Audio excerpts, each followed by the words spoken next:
සුබ දවසක් කියලා පිළිගන්නවා සේල් හෝම්ලෑන්ඩ් YouTube channel එකට ඔබ සියලු දෙනාම. අද අපි අරගෙන ආවේ හම්බන්තොට සූරිය වැව මිරිජ්ජවිල අඩිසිය පාරේ මල්වත්තට හා සන්ද්‍රේ ජාත්‍යන්තර පාසලට ආසන්නව තියෙන නිවසක්. සින්නක්කර ඔප්පු තමයි තියෙන්නේ. අඩිසිය බස් පාරට ආසන්නවම තමයි තියෙන්නේ.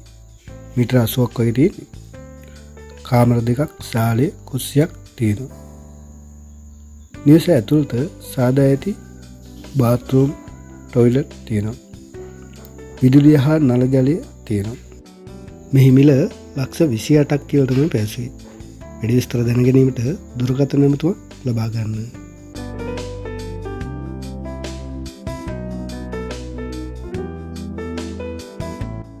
මෙම නිවස තියෙන්නේ වවුනියාවේ බෝගස් වැව ප්‍රදේශයේ. අක්කරයක ඉඩම සමග නිවස. ජලය සහ විදුලිය තියෙනවා. මෙහි මිල ලක්ෂ 17ක් කියලා තමයි පැවසුවේ. වැඩි විස්තර දැන ගැනීමට දුරකථන නමතුම ලබා ගන්න.